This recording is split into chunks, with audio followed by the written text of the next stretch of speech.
summit between President Biden and President Xi in San Francisco at the end of last year.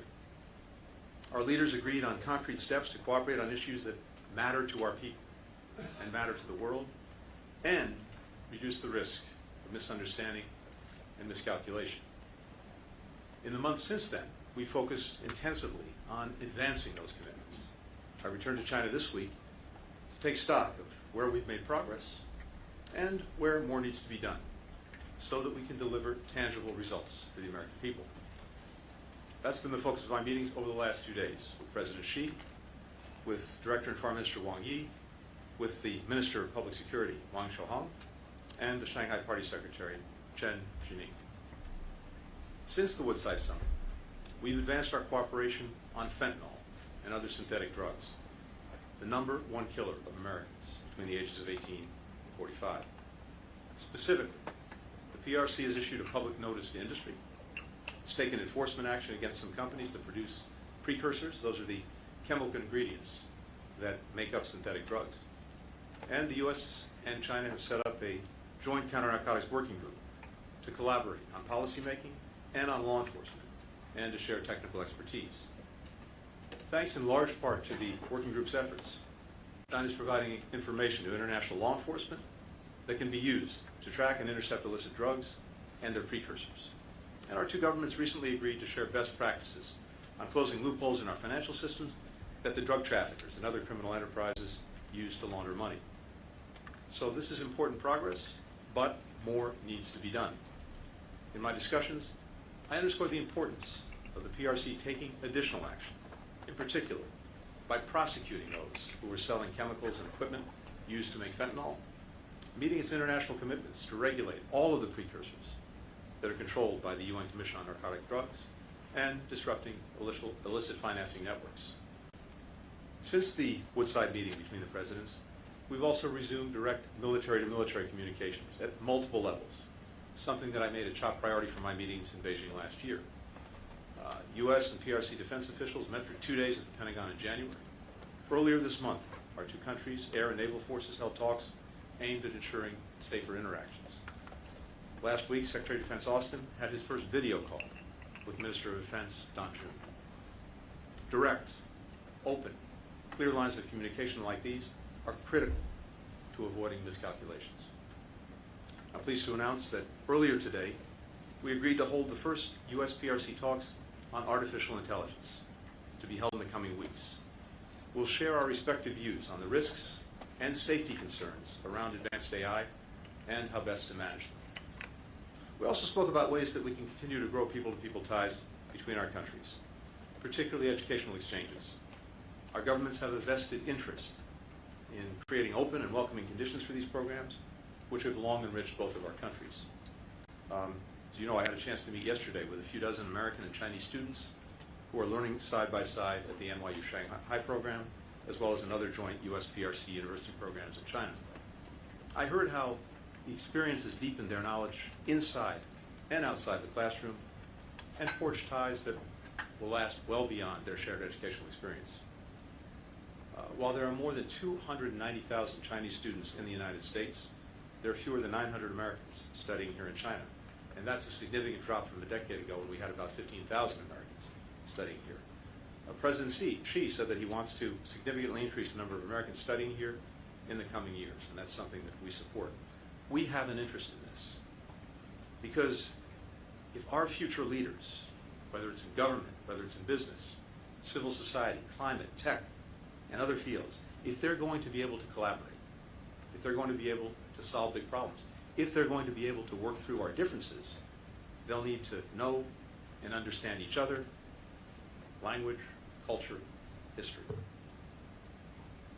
What I told my PRC counterparts on this visit is if they want to attract more Americans here to China, particularly students, the best way to do that is to create the conditions that allow learning to flourish anywhere. A free and open discussion of ideas, access to a wide range of information, ease of travel, confidence in the safety, security, and privacy of the participants. Now, even as we seek to deepen cooperation where our interests align, the United States is very clear-eyed about the challenges posed by the PRC and about our competing visions for the future. America will always defend our core interests and values. In my discussions today, I reiterated our serious concern about the PRC providing components that are powering Russia's brutal war of aggression against Ukraine.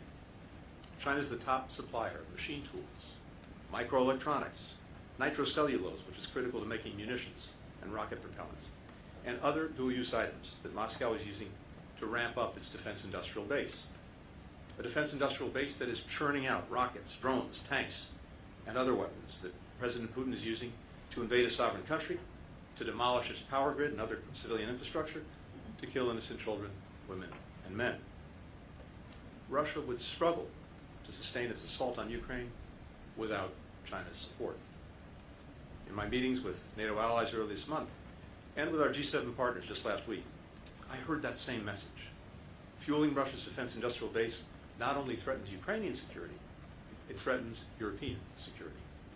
Beijing cannot achieve better relations with Europe while supporting the greatest threat to European security since the end of the Cold War. As we told China for some time, ensuring transatlantic security is a core U.S. interest. In our discussions today, I made clear that if China does not address this problem, we will.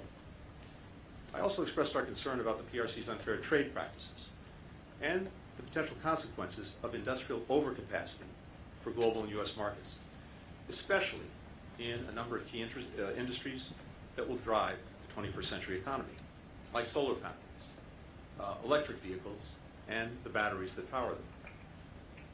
China alone is producing more than 100% of global demand for these products, flooding markets, undermining competition, putting at risk livelihoods and businesses around the world.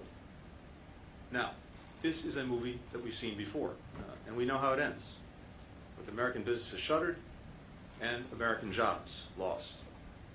President Biden will not let this happen on his watch. We'll do what's necessary to ensure that American workers can compete on a level playing field. America's actions are not aimed at holding back China's development, nor are we decoupling our economies. As Secretary Yellen said during her recent visit, that would be disastrous for the global economy, including for the United States. We want China's economy to grow. So do the American businesses and investors here, several of whom I had an opportunity to speak to in Shanghai. But the way China grows matters. As I told my counterparts, that means fostering a healthy economic relationship where American workers and firms are treated equally and fairly. In today's meetings, I discussed the PRC's dangerous actions in the South China Sea, including against routine Philippine maintenance operations and maritime operations near the second Thomas Shoal. Freedom of navigation and commerce in these waterways is not only critical to the Philippines, but to the U.S. and to every other nation in the Indo-Pacific, and indeed around the world. That's why so many nations have expressed concern about the PRC's maritime maneuvers. I made clear that while the U.S. will continue to work to de-escalate tensions, our defense commitments to the Philippines remain ironclad. I reaffirmed the U.S.'s One China policy and stressed the critical importance of maintaining peace and stability across the Taiwan Strait. I raised the cases of American citizens who are wrongfully detained and those who are subject to exit bans. President Biden and I will not rest until they're back with their families where they belong. I also raised concerns about the erosion of Hong Kong's autonomy and democratic institutions, as well as transnational repression, ongoing human rights abuses in Xinjiang and Tibet, and a number of individual human rights cases. We spoke about press freedom and access. I appreciate that the PRC granted short-term visas to a number of the foreign journalists who are here so that they could cover this visit. In my meetings, I encouraged my PRC counterparts to fulfill the commitment that they made in 2021 to provide equal access to our two countries' media organizations. The United States will continue to insist on reciprocity on this issue, just as we do for our businesses, cross-cultural exchanges, and many other areas. We also discussed a range of regional and global crises where China can play a constructive role. I encourage China to use its influence to discourage Iran and its proxies from expanding the conflict in the Middle East, and to press Pyongyang to end its dangerous behavior and engage in dialogue. Going forward, we'll continue our high-level discussions on these and other issues. All of the policies that the United States has pursued over the past 3 years, at home and around the world, are driven by a singular objective: delivering for the American people, meeting the challenges that they face, creating the opportunities that they seek, building a future where they and their children and their children's children are secure, free, prosperous, and healthy. That's what has motivated the historic investments that we've made in our competitiveness back home and in reinvigorate our alliances and our partnerships around the world. And that same core objective animated my meetings in China over the past few days and will continue to guide us as we manage a relationship that is so consequential for our two nations and for the entire world. With that, happy to take some questions. The first question goes to Ian Marlowe with Bloomberg. Thank you, Secretary. One, he said that the U.S. was taking endless measures to suppress China's economy and warned that growing negative factors could derail the effort by Presidents Biden and Xi to stabilize U.S.-China ties. Do you think the Biden administration's pledge to increase tariff, the threat of new sanctions, and actions like the probe into Chinese shipbuilding could push the U.S. and China back into a period of dangerous volatility? Separately, did you make any headway in terms of actually getting China to agree to reduce economic support for Russia's defense industry? And if not, is the U.S. ready to move forward with sanctions? And separately, given North Korea is also sending massive shipments of munitions to Russia, did you bring that up with your Chinese counterpart? And did you get any Chinese cooperation there? And finally, just on TikTok, did that come up in conversations today? And how do you expect China to respond? Thanks. Not sure I got all of it, but I'll try again. Thank you. On the last question, no, TikTok did not come up, so I can answer that one very quickly. Look, on the economic relationship, let's put this in perspective. The United States remains the largest market for Chinese products of any country around the world. And our own trade relationship remains very significant. In fact, China is our third largest trading partner after our near neighbors, Canada and Mexico. And as I heard from American businesses, American investors in Shanghai, there remains a very strong interest in working in this market, provided that we have a level playing field and a fair shot. When we do very well. But when we're looking at the question of tariffs, 301 measures, et cetera, what we're focused on is practices engaged in by China that are unfair and undermine our businesses and our workers. And this question of overcapacity is the one that is front and center. China is responsible for 1/3 of global production, but 1/10 of global demand. So there's a clear mismatch. And when you have products that are produced here and produced in a way that's heavily subsidized, heavily supported in other ways, and that allows those products then to be sold at low prices and sometimes below market prices in other countries, pushing businesses from those countries out of business and having potentially devastating effects on communities, on workers, on businesses, that's something that we have to, will, and are standing against. But the other important thing is it's not just us.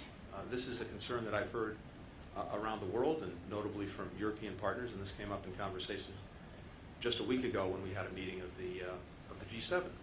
So this is not about containing China. It's not about cutting off trade or investment. Again, as you heard Secretary Yellen say, this is important to us and to many other countries around the world. But we want to ensure that it proceeds fairly and in a way that doesn't have these unfair effects on our industries, on our workers, and on our companies. And again, that's something that's shared across the world. When it comes to China's support for Russia's defense industrial base, all I can tell you is I was extremely clear about our concerns in some detail, but we'll have to see what actions follow from that. Now, I think China has demonstrated in the past when it comes to Russia and Ukraine that it can take positive action. You'll recall that well over a year ago, we had concerns that Russia was considering the possible use of a nuclear weapon. And I believe that China's voice was important in at least at that time, moving Russia away from that possible course of action. But now it is absolutely critical that the support that it's providing, not in terms of weapons, but components for the defense industrial base. Again, things like machine tools, microelectronics, where it is overwhelmingly the #1 supplier to Russia.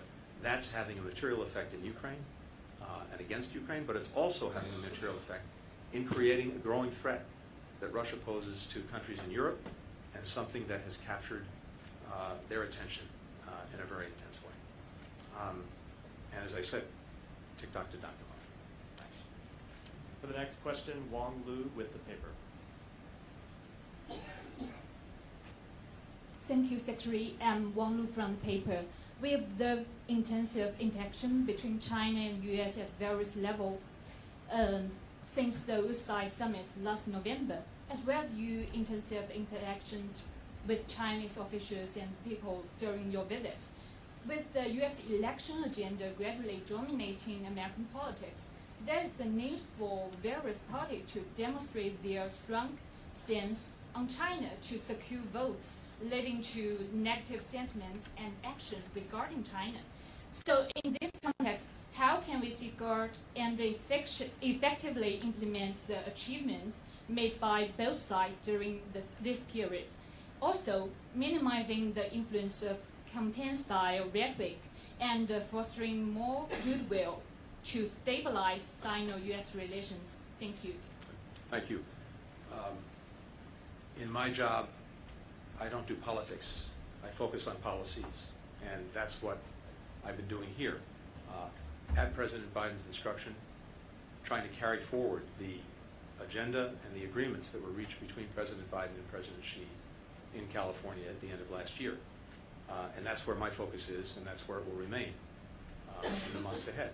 And as I said a few moments ago, we've seen important progress on that agenda in the time since the meeting between the two presidents, including on counter-narcotics, including on military-to-military ties, communications, including now on the dialogue that we just announced on artificial intelligence, as well as on people-to-people exchanges and connections between our countries.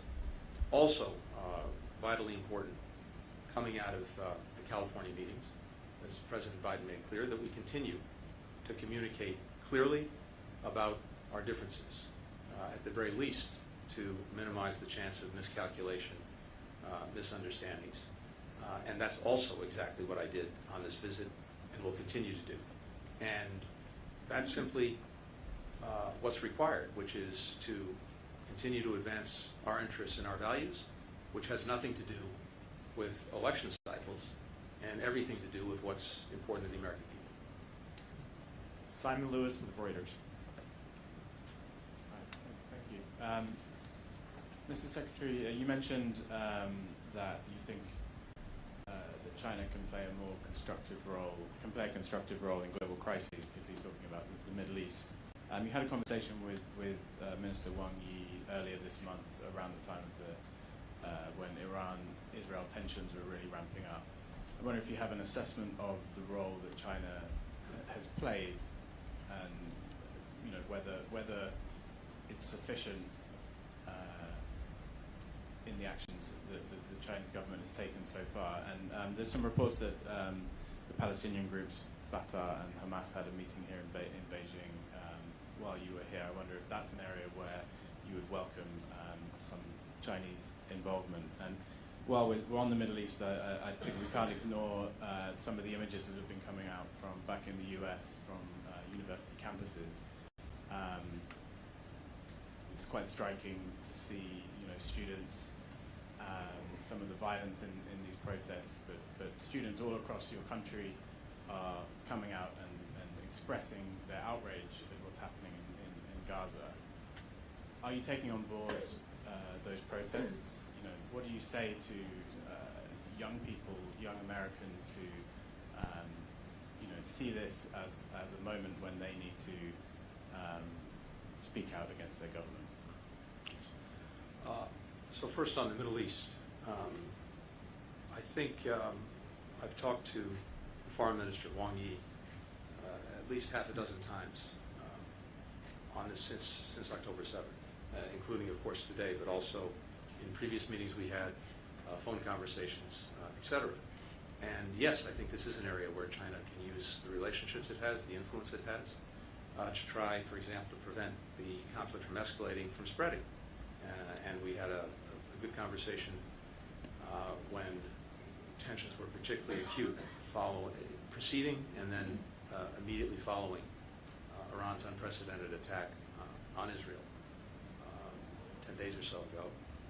And I think the relationships, again, that China has can be positive in trying to calm tensions, prevent escalation, avoid the spread of the conflict. And we agreed that we'd remain in regular touch on this, and that's certainly my intention.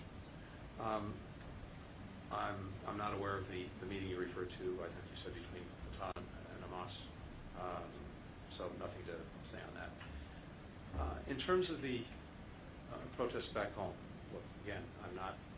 It's not my practice to comment on domestic.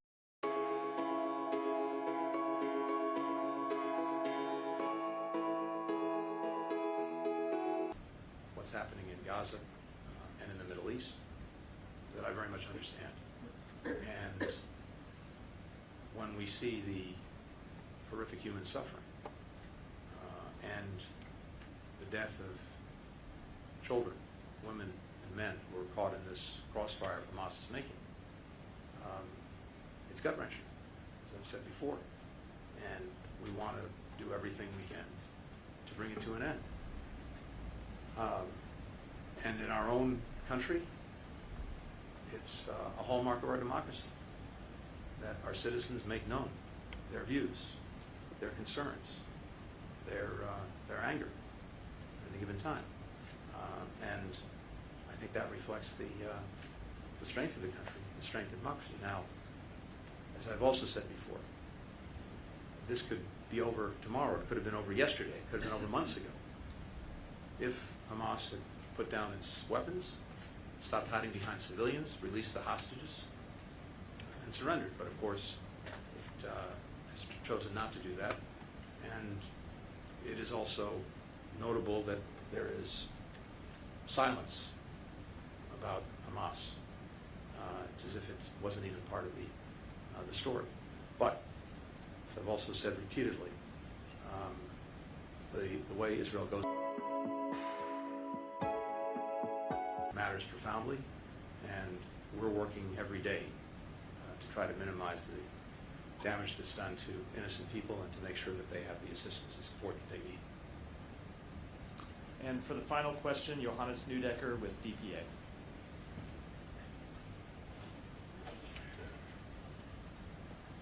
Thank you. My question was basically just asked, but I'm Good, just, thank you. I'm just going to ask another one. You said that you also require countries in Europe to, kind of join the plans to prevent China from supplying military or dual-use goods to Russia. What do you expect from these countries? How should they act now? It's not what we expect of them. It's their profound concerns about the actions that Chinese enterprises are taking to support Russia's defense industrial base, because this goes not only to the immediate threat posed by Russia and its aggression against Ukraine, it goes to a medium and long-term threat that many Europeans feel viscerally that Russia potentially poses to them. And so what I heard in my conversations last week, G7 meetings, before that at NATO, was a shared concern about this. I had detailed conversations with a number of European leaders about their concerns, including President Macron in France, German counterparts, British, many others, Italian. And I think all of us are looking to China to take steps to curb this action. And we're also, as I said, looking at the actions that we're fully prepared to take if we don't see a change. We have, in the case of the United States, we've already imposed sanctions on more than 100 Chinese entities, export controls, etc. And we're fully prepared to act, take additional measures, and I made that very clear in my meetings today. Thank you.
we want is total freedom. Cross and borders, we don't need them. What we want is total freedom. What we want is total freedom. Move cops, get out the way. Move cops, get out the way. Move cops, get out the way. We know you're Israeli trade. Move cops, get out the way. We know you're Israeli trade. Move cops, get out the way. We know you're Israeli trade. Move cops, get out the way. We know you're Israeli trade. Move cops, get out the way. We know you're Israeli trade. Move cops, get out the way. We know you're Israeli trade. Move cops, get out the way. We know you're Israeli trade. Move cops, get out the way. We know you're Israeli trade. Move cops, get out the way. We know you're Israeli trade. Move cops, get out the way. We know you're Israeli trade. Move cops, get out the way. We know you're Israeli trade. Move cops, get out the way. We know you're Israeli trade. Move cops, get out the way. We know you're Israeli trade. Move cops, get out the way. We know you're Israeli trade. Move cops, get out the way. We know you're Israeli trade. Move cops, get out the way. We know you're Israeli trade. Move cops, get out the way. We know you're Israeli trade. We know you're Israeli trade. Repeat after me. DMV, SJP demands. DMV, SJP demands. Drop the charges. Drop the charges. Against pro-Palestine student organizers. Against pro-Palestine student organizers. Protect pro-Palestine speech. Protect pro-Palestine speech. On every university campus. On every university campus. Divest from companies. Divest from companies. Selling technology and weapons. Selling technology and weapons. To the Zionist regime. To the Zionist regime. Immediately disclose. Immediately disclose. All endowments and investments. All endowments and investments. End all academic partnerships. End all academic partnerships. With the Zionist state of Israel. With the Zionist state of Israel. Drop the charges. Drop the charges. Drop the charges. Drop the charges. Disclose the investment. Disclose the investment. Disclose the investment. Disclose the investment. Disclose the investment. Disclose the investment. Divest from Zionism. Divest from Zionism. Divest from Zionism. Divest from Zionism. Drop the charges. Drop the charges. Disclose the investment. Disclose the investment. Divest from Zionism. Divest from Zionism. Drop the charges. Drop the charges. Disclose the investment. Disclose the investment. Divest from Zionism. Divest from Zionism. Divest from Zionism. Divest from Zionism. Divest from Zionism. Divest from Zionism. Divest from Zionism. Divest from Zionism. Divest from Zionism. Divest from Zionism. Free, free Palestine. Free, free Palestine. Long live Palestine. Long live Palestine. Free, free Gaza. Free, free Gaza. Long live Gaza. Long live Gaza. Long live Gaza. Long live Gaza. One solution. One solution. Revolution. Revolution. One solution. One solution. Revolution. Revolution. There is only one solution. Intifada revolution. There is only one solution. Intifada revolution. Intifada, intifada. Long live the intifada.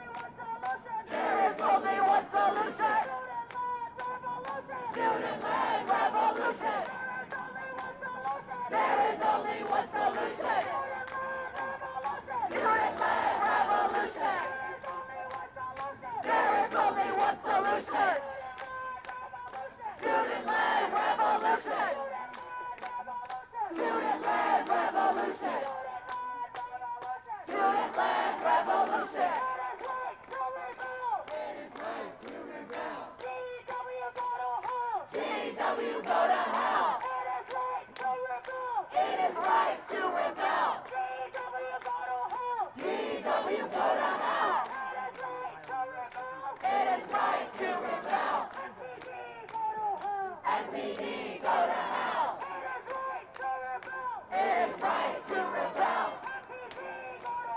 NPD, go to hell. NPD, go to hell. NPD, go to hell. NPD, go to hell. NPD, go to hell. NPD, go to hell. NPD, go to hell. NPD, go to hell. NPD, go to hell. It is right to rebel. DWPD, go to hell. DWPD, go to hell. DWPD, go to hell. It is right to rebel. DWPD, go to hell. DWPD, go to hell. Students united will never be defeated. The students united will never be defeated. The students united will never be defeated. The students united will never be defeated. The students united will never be defeated. The students united will never be defeated. The students united will never be defeated. The students united will never be defeated. The students united will never be defeated. The students united will never be defeated. The students united will never be defeated. The students united will never be defeated. The students united will never be defeated. The schools divide. We never think we will not rest the schools. Divest. We will not stop. We will not rest the schools. Divest. We will not stop. We will not rest the schools. Divest. We will not stop. We will not rest the schools. Divest. We will not stop. We will not rest the schools. Divest. We will not stop. We will not rest the schools. Divest. We will not stop. We will not rest the schools. Divest. We will not stop. We will not rest the schools. Divest. We will not stop. We will not rest the schools. Divest. We will not stop. We will not rest the schools. Divest. We will not stop. We will not rest the schools. Divest. We will not stop. We will not rest the schools. Divest. We will not stop. We will not rest the schools. Divest. We will not stop. We will not rest the schools. Divest. We will not stop. We will not rest the schools. Divest. We will not stop. We will not rest the schools. Divest. We will not stop. We will not rest the schools. Divest.